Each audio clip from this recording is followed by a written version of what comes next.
as things have opened back up, we're getting higher prices per night in our markets than we've ever had, even on holidays, just because, people want to get out of their houses, but they don't want to get on planes and breathe all over each other. And they also don't want to go to big metro areas where there's a lot of people and breathe all over each other there. So the regional drivable vacation rental markets, I think, are really the sweet spot for short-term rental investing. I mean, there's tons and tons of courses and books out there on just, maybe buying the place down the street from you in Atlanta and turning it into an Airbnb. But I think as time goes on, the markets where it's been the norm for decades and decades before Airbnb, even before the internet in some cases, for people to go to these places and rent a privately owned property rather than a hotel overnight, those are going to be the markets with the most longevity for investors. Welcome to the Wealth Through Real Estate Investing podcast, your source for real-world strategies focused on creating long-term wealth, cash flow, and financial freedom through real estate. Through guidance, tips, and stories of highly successful real estate investors and thought leaders, we provide you the tools to succeed and reach the lifestyle you always wanted. And now your host, Dwaine Clarke. Hello and welcome to the Wealth Through Real Estate Investing podcast. This is your host, Dwaine Clarke. And today we have Avery Carl. Avery is the CEO and founder of The Short-Term Shop. Avery, thank you so much for joining us on the show, and how you doing?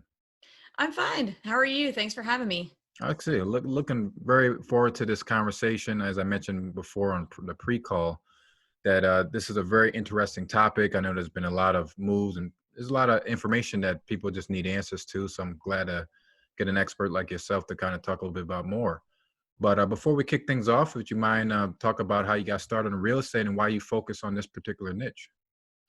Absolutely. So I started in real estate the same way most investors have started in real estate. I was working as a marketing manager in a corporate job, and I was making $37,000 a year, just waiting for one manager to bestow a $10,000 raise on me and possibly a promotion to get me through the next 10 years of my life. And my husband and I bought what we called at the time just a rental house. We were living in Nashville. And when we first moved to Nashville, our agent at the time tried to get us to buy in this super hip area of Nashville that was appreciating really quickly. But we moved from New York City and we were super sick of neighbors. So we bought way out in the country, but we thought, oh, well, if it's appreciating that much, maybe we should get one of these things, which terrible strategy. Did not read any books, didn't educate ourselves, just went and bought something that looked like it was going to make sense. Kind of looked around on Zillow, what kind of rents we could get. Luckily, that one is still actually our highest cash flowing long-term that we have of our 30 properties. So that was really lucky. But after that, we were like, oh, okay, this is really something that we can scale and do. That first one was just going to be like, maybe we'll sell it when our future kids go to college and pay for their college with it. But after that first rent check, we thought, oh, we need to scale this. We need to make a business out of this. And so then we started educating ourselves and listening to podcasts and reading books. And we only had one down payment worth of capital at the time. And so we said, well, how can we maximize this to where we can make the most money out of it and go buy more properties faster? So we came upon the idea of an Airbnb property. Did not want to do that in Nashville. And still, even now, years later, I won't invest in short-term rentals in metro areas just because the regulations are way too volatile. The short-term rental regulations change all the time. There's lots of fights going on with city councils, so I don't mess with metro areas. But my thought was, well, what about a true vacation rental area where it's been the norm for people to rent houses rather than hotels forever, instead of just the past 15 years as of, the inception of Airbnb. So we went a few hours east to the Smoky Mountains in Gatlinburg and Pigeon Forge, because that's what people do when they go there, is they rent cabins. And again, didn't know anybody who had done this before, didn't have any help or really any education on it, and bought one, and it did so well. We scaled that to 5 within about a year and a half. 4 years later, we have scaled those 5 short-term rentals into 30 units total. Not all short-term rentals. We want to keep the portfolio diversified, but that's how we got into it. And then I found kind of a hole in my market of there were no real estate agents who owned properties at all, much less short-term rentals, who could answer a lot of the questions that people have when they're buying these things. So I became that agent, and then started in the Smoky Mountains and have scaled to some of the other markets that I own in, like Destin, Panama City, Florida, and then also Gulf Shores, Alabama. And so what my company does is we are real estate agents, but we work solely with investors who are looking to buy short-term rentals in these markets. And we get them all set up to manage their own property remotely from wherever they are from their iPhone, so that they don't have to pay a manager. We get them all set up with the tips and tricks and vendors, and get all their systems set up so that as soon as they close, they're ready to rock and cash flow. Wow. Can you kind of talk about kind of the overall short-term rental market potential? I know there's been a lot. I've been seeing like, TV shows on like, I forget the network Bravo or any of those places where they're kind of talking about this potential. Can you kind of talk about overall what it is and kind of the business potential for it? Yeah, so there's a lot of potential for it. And so there are three types of markets that you can invest in as a short-term rental investor. One we kind of already talked about, which is just the regular metropolitan markets, your Nashville, Chicago's, LA, places like that. Two are the next two are kind of subsets of each other. And then there's vacation rental markets. And then when you split those out, there's regional drivable vacation rental markets like the Smoky Mountains in Gatlinburg and Destin and Panama City, Florida, where all the tourists who go there are typically driving. And then you have your fly to vacation rental markets like Hawaii or Orlando with Disney. I focus only on the regional drivable ones because they have proven to be the most recession resistant. And, whether that recession is driven by the factors in 2008 or the pandemic this year, we found that the drivable ones, if it's a financially driven recession like 2008, a lot of people who maybe aren't flying to Aspen or aren't flying to Mexico anymore, they're driving to the Smoky Mountains or driving to Destin or, anywhere similar regionally in the country. And so it's really recession resistant in terms of it's a low cost vacation. So even when people have less money, they're not necessarily going to stop going on vacation altogether because they still want to get away from the fact that it's a recession and they don't have any money. So they're driving on vacation. And we've seen the same thing more recently with COVID, where of course, for a month or two, March and April, everything was completely shut down. But as things have opened back up, we're getting higher prices per night in our markets than we've ever had, even on holidays, just because people want to get out of their houses, but they don't want to get on planes and breathe all over each other. And they also don't want to go to big metro areas where there's a lot of people and breathe all over each other there. So the regional drivable vacation rental markets, I think, are really the sweet spot for short-term rental investing. I mean, there's tons and tons of courses and books out there on just, maybe buying the place down the street from you in Atlanta and turning it into an Airbnb. But I think as time goes on, the markets where it's been the norm for decades and decades before Airbnb, even before the internet in some cases, for people to go to these places and rent a privately owned property rather than a hotel overnight, those are going to be the markets with the most longevity for investors. Yeah, I totally agree. Cause I now, like, since we've been, renting a lot of Airbnbs, like we totally would prefer like getting a whole house to ourselves, like the privacy and then like just the whole thing of it. Can you talk about, could you also have like a concierge where you kind of set up all the systems? Can you talk about like for the investor that's investing in a market where you have a property, kind of what will go into it? I don't know. I know a couple people do like cameras and locking systems and the automation of the cleaning system. Can you kind of talk about that as the business part of it? Yeah, so there are a number of technological platforms that have emerged since Airbnb and VRBO became, big platforms, and since short-term rental investing became a less new school and more viable and respected, for lack of a better word, way of investing. Because all the old school like multifamily guys are like, short-term rental, no, that's kid stuff. But as it becomes more of a viable investment strategy, there are lots of platforms that have come up. So one platform or group of pieces of technology that have come out are channel managers. So a few of them are IGMS, your porter, things like that. So those will integrate all of your listings on VRBO, Airbnb, bookings.com, all the places, into one dashboard, sync all of your calendars so you're looking at everything in one place. And they also have a lot of automation tools like auto templates. When someone sends you a message and says, hey, I think I want to book your place, it'll automatically thank them and say, hey, this is everything you need to know. It'll automatically send them their check-in, check-out instructions a few days before check-in and check-out. We have ours set up to check in on them halfway through and say, hey, how's it going? Everything okay? Here's our favorite hike. You should try this. So it takes out a lot of the day-to-day having to message people.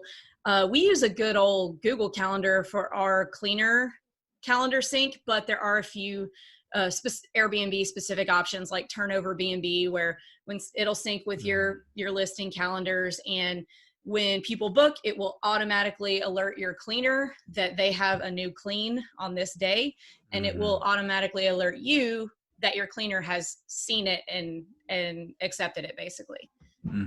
Yeah, because that's very key, because like a lot of the listeners that we had, because we have a lot of syndicators and apartments and different types of sponsors, but a lot of people are really looking for like turnkey. So it really sounds like with the systems and kind of the whole viability of the business and how, it definitely can last, through recessions and things like that, that is actually something that they can invest in and not have to like, oh, I have to go manage a property that may be, one state away or, long drives away. It just seems like it's actually doable and it's very profitable. Oh, yeah. As far as kind of like the income potential compared to like a longer term rental, do you see like there's more benefits there? And do you see like, can you kind of talk about like the income potential there? Yeah. So depending on the size property you get, the income potential can be anywhere from 3 to 5 times more, sometimes more than That's that, huge. depending. Yeah. Yeah. It just, like I said, depends on the size. The bigger the property, the higher the return on investment. So the better margins there are, basically. I started with 1 and 2 bedrooms just because I didn't have a lot of capital. So I bought what I could afford as soon as I could afford it. But now that I'm much more established, and the most recent one I bought was a 4-bedroom. And it's just what is in the bank at the end of the year, the cash on cash return versus what you put into it up front is significantly higher with the 4 bedrooms and up than the 1 through 3 bedrooms. And could this possibly work for maybe like a duplex or 3 or 4 unit, or is it more probably best to use it for like a single unit? That's kind of market specific. In the beach markets, yes, multifamilies work great because people are really used to staying in condos at the beaches. Whereas the mountain markets that I'm in, the tourists really prefer the privacy and the single family stuff, so the multifamily won't work as well. But there are definitely several markets where the multifamily will work. We're seeing a lot of like as the country starts to open up, different businesses and things like that. Now I'm here in Connecticut. There, I guess they had a provision where they're restricting travel from states that are having an increase in cases. What do you see the current short-term rental market, and then do you see any big effects? As I know, obviously things that we don't really know until later on, but are you seeing a big effect, especially if you have like travel restrictions and things like that? Yeah. So what we saw with ours, and we're in 2 markets as far as owning. So our cabins in the Smoky Mountains, and everyone just know up front that March and April, every single guest canceled. So our cabins and our beach house totally wiped clean. What got us by during both of those times, or in both those markets during that time, was we got just enough rebookings from people who lived in kind of close metro areas like Charlotte, Nashville, who said, oh, I live in a really small apartment. I'm going to be working from home for a month. It looks like I want to rent your place for 2 weeks, and then I'm going to go down here. So we were able to get by with that. So we kind of pivoted with our listings and said, okay, hey, here's how fast our internet is. Here's all the places that deliver. Come social distance in our place. Now with Florida did have travel restrictions, and Florida said no short-term rentals. They shut everything down, shut down hotels, shut down short-term rentals. So that was a situation where cash reserves are a good thing to have, which we could spend an entire other podcast talking about. So I'll just skip over that. But it is important to have 3 to 6 months of cash reserves for just these types of circumstances. But as soon as everything kind of opened back up, I found with my property in Florida, it has a private pool. People were really, really excited about that because they were, busting to get out of their houses, wanted to be able to hang out at a pool, but they didn't want to go to a community pool. So Exactly. yeah, so our places, just as soon as, most of our tourists in these markets are coming from the Southeast and Midwest, which are generally areas that have opened up more than some of the like California, New York, bigger metro areas. And as soon as that area of the country started opening back up, we were back with a vengeance. It was not a trickle. It was, people were busting down all of our doors to rent stuff. So, there are a few things we learned, like the private pool thing. People prefer that.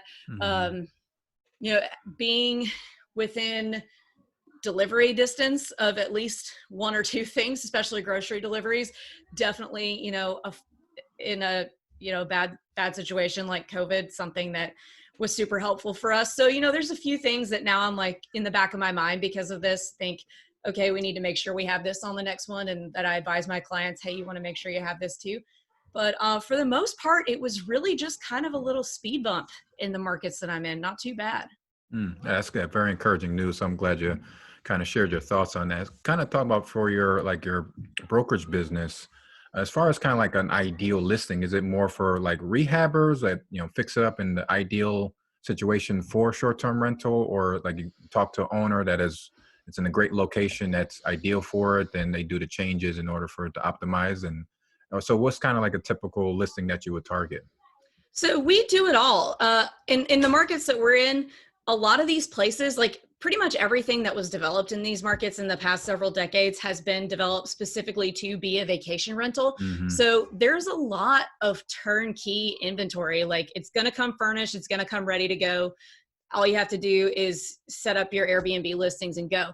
I do occasionally get some rehab properties that they don't come around as much though, because it's not a situation where, in most distressed property cases, you're buying from someone who lives there, who's gotten into a bad financial situation and has to sell or needs to sell.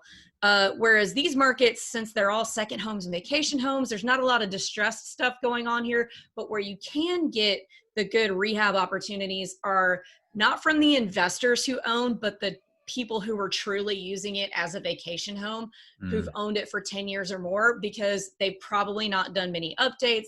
They've got a lot of emotion tied up in it, which kind of gets in the way sometimes, but those are the people who are going to have the properties that are going to need some things that they're not going to be able to necessarily sell it for as much as the brand new house that's the same square footage next door. So that's the opportunity for rehab in these markets, but it's just significantly less than a lot of other areas of real estate. And a lot of the investors that are buying it, are they like, a lot of them are like out of state, or just kind of savvy people that are in state are looking for additional opportunities in this type of market? Every single one of our clients is out of state. So we've always, even before COVID, we were always virtually based, taking a lot of FaceTime videos, taking a lot of videos and uploading them to Dropbox, doing everything virtually. Because, some investors want to come and look and some don't want to be bothered. So it's just, depends on the comfort level of the investor. But I mean, I don't think we've had more than probably 10 clients over the past 2 or 3 years that actually live, within 3 or 4 hours of their property. Yeah, that kind of talks to the kind of the turnkey aspect of the investment. So that's very attractive to, a lot of investors that want to get into this. That's very interesting there. To learn a little bit more about you, what's kind of like a typical workday, and do you have any special morning routines? Yeah, so I have a 22-month-old, so there's not a lot of routine in anything. Routine. Right. So my husband and I both wake up at 5. He goes on his run immediately. I come up to the office and start working. And then when he gets back, so the toddler wakes up usually right around the time he's getting back. So I get her up, get her going on breakfast, and then he comes in and takes over. I go for my run. And then I we like get that her. system. Yeah. Yeah. And then we get her settled and we start working for the day. And I always try to get the thing that I don't want to do the most done during that 5 o'clock to 6 o'clock a.m. period. So it's not hanging over my head the rest of the day. And from there, I try to touch base with all the contracts that I have going in the early morning, and then midday I have all my new client calls. And then I try to be finished with having to be in front of the computer around 2 so I can hang out with my toddler. But from 2 to 5 is just kind of tying up loose ends, working on my systems, and just growing the business. So working in the business until 2, working on the business after. Awesome. Is there any like tools or resources that you use that kind of help manage your time or kind of make your day more efficient? I am one of those people that is constantly, anytime I see a new like subscription based software service, I'm like, oh, I need that. But really the one thing that keeps me on track more than anything is my Calendly app. And then I have a VA through my Outdesk who manages me, babysits me rather throughout the day to make sure that I'm getting everything done. Absolutely. Yeah, I know through this, I always ask all of our guests towards the end of the interview, especially now as we more locked in together, we kind of have more time to reflect. But what will you say that you're most grateful for? I'm most grateful for, this is going to sound silly and kind of broad, but I'm really grateful that I found real estate investing as early as I did. I'm 32. Sorry, I just turned 32. Yeah, you kind of you don't count after 30, I guess. Right. So I've got a 22-month-old daughter. I've got a son due in September that we're really excited about. So we found this early enough in life to be able, like, while I do have to put a lot of hours in, I do get to spend as much time with my family as I want, which is awesome because, I remember sitting in my corporate job thinking, man, one day when I have kids, I'm not going to be able to see them as much as I want to. And I'm going to be at the mercy of, my boss making me stay late. And then we lived out in the country, so it would take an hour and a half to get home. And so I'm just really grateful that we found real estate investing when we did and built our lifestyle around it so that I can hang out with my family as much as I want to. Yeah, beautifully said. Yeah, absolutely. So you mentioned that you do a lot of social media and the interviews and things like that. But would you any contact information that you'd be willing to share with us? Yeah, absolutely. So you can get a hold of me several different ways just by going to my website, which is theshorttermshop.com. There's textable phone numbers right there, depending on what market you're in. It'll go straight to my cell phone. And obviously my email's on there. Pretty active on Instagram at the Short Term Shop. And yeah, I think that's several ways. Absolutely. And we'll make sure to have all of them on our notes page, and then we'll also send them out. And, so many people will be able to get in contact with you. But Avery, it was nice talking with you. Again, it was like a very interesting topic. I was always willing to learn more about it. And I'm glad you was able to explain it for us and sharing it with our audience. So thank you so much and have a great day, and look forward to connecting with you again soon. Awesome. Thanks so much for having me. All right. Take care. Thanks for joining us on this episode of the Wealth Through Real Estate Investing podcast. Don't forget to subscribe and leave us a review on iTunes or the listening platform of your choice. Also, please check us out at DwaineLClarke.com, as well as find us on Facebook for more useful content and resources.